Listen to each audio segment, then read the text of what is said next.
Aí vocês vão pensar assim, mas por que numa aula de atualizações de emergências pediátricas nós vamos falar sobre o prontuário médico?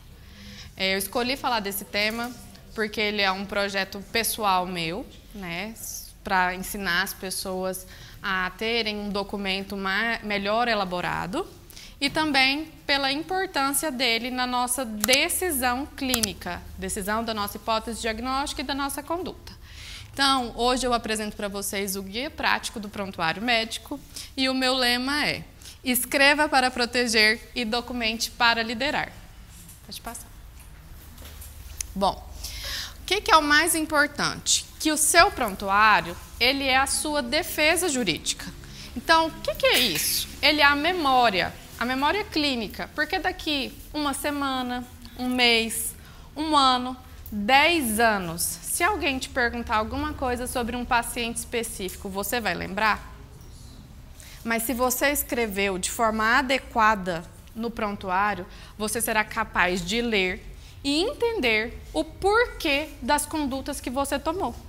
E isso vai te ajudar a responder a qualquer processo legal ou até alguma explicação interna dentro de uma auditoria interna de algum hospital. Porque a gente passa por isso ao longo dos anos. Eu acredito que quem tem mais anos de experiência aqui já passou. Eu já passei, talvez as outras colegas também já tenham passado, por uma revisão de um prontuário de um paciente que eu já não lembro mais. Então, o prontuário é uma defesa jurídica, uma memória clínica e ele é a prova do que você fez, porque você não vai lembrar só por lembrar. Então, o objetivo é dominar a estrutura, ter um checklist rápido para que você faça isso sempre de uma forma repetitiva, né? E que isso justifique todas as suas condutas. Pode passar. Por que o prontuário importa, né? O prontuário é de extrema importância, porque, além dele ser a nossa defesa jurídica, ele ajuda na nossa continuidade assistencial. O que é isso?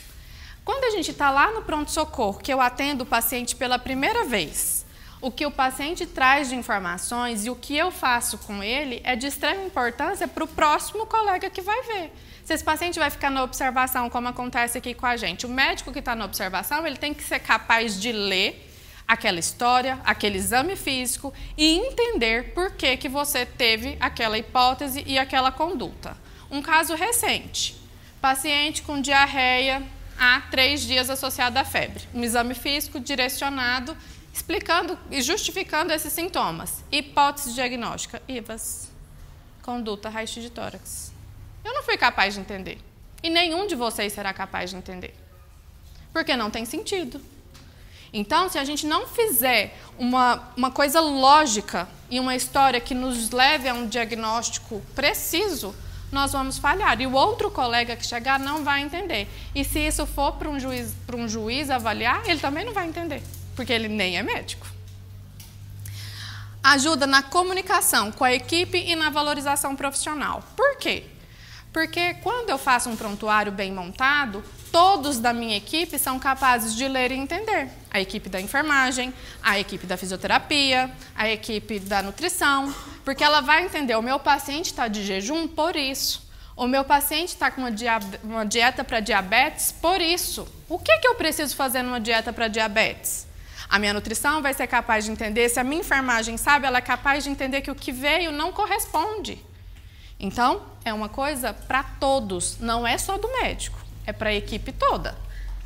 Valorização profissional, porque é uma valorização. Quem aqui já recebeu um elogio para o prontuário? Eu sei, a Gabriela. Por quê? Porque quando o prontuário está bem escrito, todo mundo consegue se basear por ele no que fazer. Então, isso é uma valorização do bom profissional que você é. Evita erros e reduz litígios. O que é isso? Se eu escrevo uma história condizente, um exame físico condizente, uma hipótese diagnóstica condizente, uma conduta condizente, está mais difícil de errar. Concordam? Está mais fácil da gente promover o bem para o paciente. E por que reduz litígio? Porque qualquer um que lê, qualquer auditoria que for feita sobre isso, consegue entender as justificativas das nossas decisões. Então, isso diminui processos. Pode passar. Então, eu tenho uma visão geral do método. O que é essa visão geral do método? Eu preciso de uma hipótese diagnóstica, que vai ser feita através de um caminho clínico, uma justificativa, por que eu escolhi essa hipótese e por que eu escolhi hipóteses como diagnósticos diferenciais. E a conduta, o que foi feito e por quê e qual que é o próximo passo. Esse paciente vai ser medicado aqui, vai para casa? Esse paciente vai ser medicado aqui e vai ser reavaliado. Ele foi reavaliado e vai para casa? Ele foi reavaliado e vai para internação? Vai para a sala vermelha? Vai para a UTI? Isso tudo tem que estar muito bem descrito. E por que disso? Isso vai facilitar para todo mundo. Próximo. Então, para isso, a gente tem uma estrutura base. Eu me baseei numa estrutura que é mais lógica e prática. Então, nessa estrutura, eu vou ter a triagem com sinais vitais. Isso aqui vai vir pronto para o médico. Vai passar pela recepção, vai ter a identificação. Vai passar pela triagem, vai ter sinais vitais. Eu vou ser responsável pela queixa principal, pela história da moléstia atual, pela história pregressa. E aqui na história pregressa, lembrar que se é uma coisa que não tem relevância para o quadro, ela não precisa estar ali. Mas uma alergia precisa, uma cirurgia prévia, dependendo do tipo de cirurgia, precisa. Porque pode ser a justificativa do quadro atual. Então, ele nasceu na Bahia. Ele nasceu no Tocantins. Tem alguma relevância para o quadro? Não. Precisa dessa informação na história da pregressa? Não. Preciso se ele é prematuro, preciso se ele tem uma doença de base, se ele usa uma medicação contínua, né? Então, focar no que é importante. Exame físico completo, exames complementares, quando eu já estivesse vendo, reavaliando, se ele já tiver, se ele não tiver ainda, não precisa. Hipótese, conduta e o encerramento. O que eu decidi no final fazer? Vai para casa, vai ficar, vai internar em qual setor? Próximo. A identificação e a triagem. Identificação, nome, idade, responsável e contato. Isso minha recepção já fez, né? Sinais vitais. Pressão, frequência cardíaca, frequência respiratória, temperatura, saturação, peso. Essas informações, elas já vão vir. Nós temos que ter o senso crítico de entender se elas estão condizentes com o paciente que eu estou vendo e se ela passou desapercebida por uma triagem errada, que às vezes colocou azul, colocou verde, mas pelo aquele sinal vital alterado. Eu já sei que ela é um paciente que deveria ser vermelho ou laranja, eu posso sinalizar que isso está errado.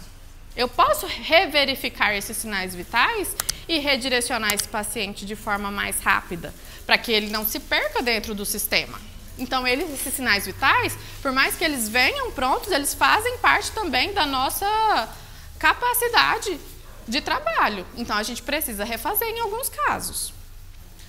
E no segundo atendimento, se eu já vi esse paciente, já tem uma história, eu estou vendo uma reavaliação, eu preciso sempre retomar o atendimento anterior. O paciente estava no hospital, fez isso, isso e isso, e agora ele está assim. E agora esses são os novos sinais vitais. E agora esse é o novo exame físico.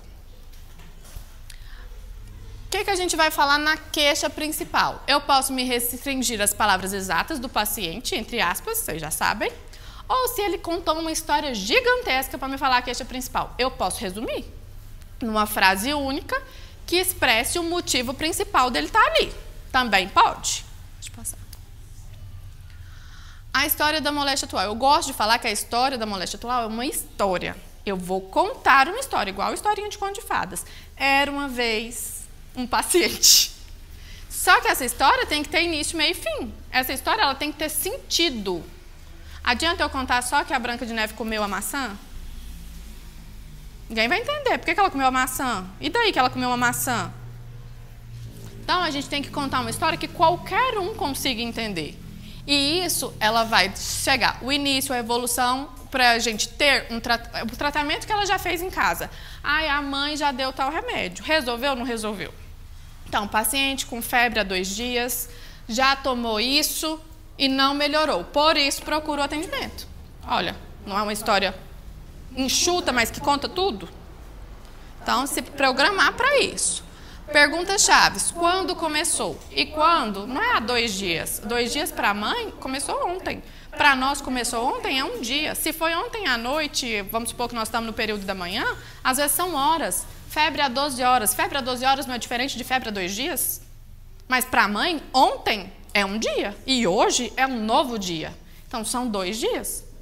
Saber como perguntar, saber como obter essas informações é fundamental para a gente ter um raciocínio clínico.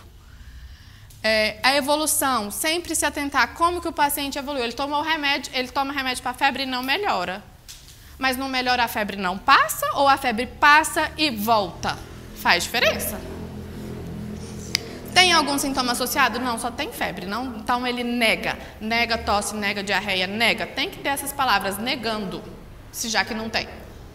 E o tratamento anterior, se já tomou alguma coisa, se não tomou alguma coisa. Também é importante se atentar às datas, né, e os efeitos dessas medicações que eu falei. Pode passar. Na história pregressa, doenças crônicas, cirurgias, medicações contínuas, alergias e o ambiente. O ambiente aqui, ele pode ser mais para uma consulta ambulatorial e aqui no nosso caso é se estiver tendo um surto. Ah, está tendo um surto de gastroenterite, o paciente vai na creche, então ele pode se enquadrar. Ah, está tendo um surto de H1N1 lá naquele setor tal, ele está lá? Pode ser. Está tendo surto de dengue em tal lugar, ele é da região? Pode ser. Isso facilita a gente triar as doenças comuns do lugar que o paciente está, do ambiente que ele frequenta. Pode passar. O exame físico, ter um exame físico padronizado. O exame físico no pronto-socorro, ele é completo. Não importa se o paciente chegou por causa de uma dor no pé. Ele tem que ser examinado da cabeça até o pé. Então, eu vou olhar sistema nervoso central, vou olhar garganta, vou olhar ouvido, vou olhar coração, pulmão, abdômen, tudo. Eu preciso provar que esse paciente, quando eu vi, estava do jeito que ele está. Se eu não escrever que o coração dele estava normal e ele parar daqui 2 horas, tem como eu provar que o coração estava normal na hora que ele chegou? Não tem. Então, é fundamental. Todo paciente que adentrou ao pronto-socorro, teoricamente, é um paciente de risco, porque o pronto-socorro não é um lugar para emergências, urgências e emergências. Eu tenho que pressupor que o paciente que adentrou aqui, ele é de risco. Registrar os valores objetivos. Não é assim falar, o paciente está bem. Não, o paciente está em bom estado geral, porque ele tem uma frequência respiratória X, que é normal, uma frequência cardíaca X, que é normal, um tempo de enchimento capilar normal, porque são esses dados objetivos que provam que o paciente realmente está bem. E nas reavaliações, sempre se preocupar na evolução e nos efeitos da medicação. Então, o que é isso? Aí o paciente estava aqui, ele chegou assim, ele tomou tal remédio, a frequência respiratória dele da entrada era 50 e agora está 30. Ele melhorou? Melhorou, não melhorou? A frequência dele estava 50, agora está 70. Ele piorou? O efeito do remédio não foi suficiente. Então, a gente precisa desses dados objetivos registrados para justificar tudo, se ele vai embora ou se ele fica. Pode passar. Os exames complementares. Se eu estou fazendo o primeiro atendimento e eu pedi exames complementares, eu tenho que explicar o porquê que eu pedi. Se eu estou reavaliando, eu tenho que listar esses exames. E não é escrever hemograma normal. Não. Eu quero que tenha os dados. HB, HT, leuco. O diferencial, não adianta escrever lá, leuco de 15 mil, plaquetas X. E daí? Leuco de 15 mil tem bastão? Tem quantos bastões? Tem linfócitos aumentados? Tem uma neutropenia. Pode ter 15 mil de leuco com neutropenia, porque pode ser a maioria blasto. E aí? Se você não descreveu, como é que você vai provar depois que aquele hemograma era normal? Tem que escrever. Escrever o raio-x, escrever tudo que tiver de exame, de forma simplificada, mas com dados objetivos que provem o que você está vendo. E sempre explicar a sua interpretação. Olha, está assim e isso é normal. Ah, está com o PCR alterado, mas ele tem um hemograma normal, coletou o exame no momento da febre, o PCR pode estar alterado por isso. Por enquanto, observo. Não fica bom? E justifica? Justifica. Pode passar. A hipótese diagnóstica e a justificativa, elas têm que ser condizentes com o que você viu na história e no exame físico. É uma soma desses dois que vai me levar a uma hipótese diagnóstica principal e é sempre bom ter mais uma ou duas hipóteses de diagnóstico diferencial. E por quê? Por que eu pensei, o paciente lá, tosse, febre e taquipneia. Pode ser bronquiolite? Pode. Pode ser pneumonia? Pode. Pode ser IVAS com o nariz obstruído? Pode. Pronto, já tem 3 hipóteses. Como que a gente vai fazer para decidir? Às vezes eu vou precisar de um exame de imagem, às vezes eu vou precisar de exames laboratoriais, às vezes o exame físico vai me contar. E isso tudo eu vou justificar na hipótese diagnóstica. O porquê que eu decidi escolher uma das 3? E depois que eu escolhi uma das 3, nós vamos decidir qual a conduta. Pode passar. A conduta vai ser baseada na hipótese, né? Então, se eu tinha um paciente com diarreia, a minha hipótese é gastroenterite. Então, as minhas condutas vão ser baseadas nessa gastroenterite. Então, eu vou escolher uma medicação, a dose, a via. O paciente está conseguindo tomar o remédio por boca? Vou dar por boca. O paciente não está conseguindo. Prescrevo IM, pois não aceita. E não consigo acesso venoso. Prescrevo EV, faz EV. Então, a gente tem que justificar o porquê que eu decidi daquela via. Procedimento, eu vou internar, eu não vou internar, eu vou dar alta, eu vou encaminhar para o pneumologista, porque ele já veio aqui 6, 7 vezes com sibilância. Por que será que ele tem sibilâncias tão recorrentes? Vou encaminhar esse paciente? Então, escrevo, encaminho para o especialista tal via ambulatorial. Não, eu vou internar, eu preciso que o pneumo venha aqui ver ele, porque ele não está bem. Interno e solicito avaliação do especialista pneumologista. Por isso. Do pneumo, do neuro, né? De qual especialidade a gente precisa? Do cirurgião, né, cirurgião? Manjeca? Posso pedir? Justificar a escolha. Por que eu prescrevi esse remédio e não esse? Eu prescrevo esse porque é a opção que eu tenho disponível. Eu não prescrevo anti-inflamatório, mesmo precisando de anti-inflamatório, porque eu não tenho anti-inflamatório EV na unidade. Tá tudo bem você escrever isso no prontuário, porque tem um anti-inflamatório EV na unidade? Não tem. Então, a gente não vai prescrever na impossibilidade do VO. Tem que estar escrito e justificado. E orientar. Eu estou mandando esse paciente embora, orientar os sinais de alarme. Por que que pode fazer ele ter que voltar? Quais são as complicações possíveis daquela hipótese, daquela doença que o paciente está acometido? Eu vou internar. Mãe, nós vamos internar por causa dessa alteração. Seu filho pode evoluir assim, pode evoluir assado, não tem como prever agora. Ele vai ter que responder ao tratamento proposto e isso ainda pode mudar. A família tem que ter ciência que nada é 100% a partir do momento que a gente interna e nem que a gente manda embora. Mas se ela está orientada, ela causa menos transtornos. Por quê? Porque ela já está esperando. Agora, se ela acha que o filho dela vai ficar aqui um dia e ir embora amanhã, e amanhã eu não dou alta porque ele piorou, vocês acham que ela vai ficar feliz? Não vai. Bronquiolite, eu já sei que vai piorar. Eu vou falar para a mãe que vai ficar só 24 horas? Não, mãe, a internação é por tempo indeterminado. Né? Pode passar. Então, o encerramento do atendimento, né? Eu vou falar que eu falei com a família, que eu falei com o paciente, que eu expliquei, se ele entendeu, se ele não entendeu, se ele contra-argumentou, se eu tive que ser mais impositiva para decidir, se ele decidiu em conjunto comigo qual remédio ia tomar, qual conduta eu ia fazer. Era aquele paciente que você fica na dúvida, dá para mandar para casa, mas dá para internar, mas a família não quer internar. É um caso que dá para ir para casa se a família é bem orientada, você pode colocar isso no prontuário. Decida em conjunto com a família. Tratamento inicial, domiciliar, reavaliação em tantas horas, em 24 horas, em 48 horas. Tá tudo bem. Foi uma decisão em conjunto, desde que a família seja capaz de opinar. A família não tem que decidir sobre coisas que ela não tem o conhecimento que nós temos. É só sobre o que ela pode opinar.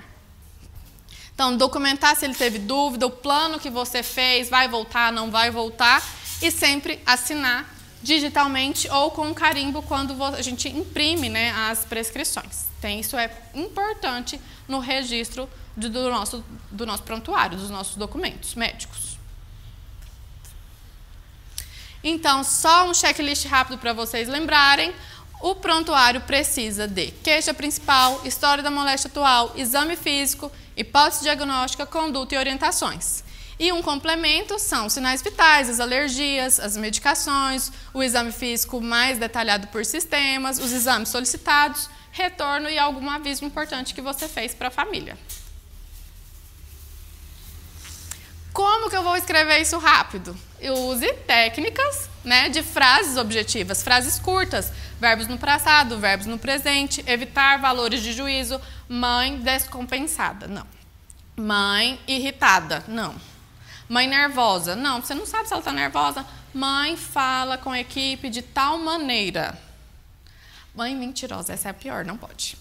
Mãe diz uma coisa e depois diz esta outra coisa.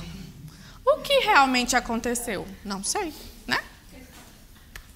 Evitar gírias, termos vagos. O paciente melhorou, o exame está normal. Não, não usa isso. Melhorou baseado no quê? Melhorou porque estava assim e agora está assim. Então, foi esta a melhora. Normal, não. Descreva o que é o normal. Evite siglas, né? Eu falo isso sempre. Use um template, né, com essa estrutura pré-moldada para facilitar e só mudar o que for necessário. Pode passar. E é isso.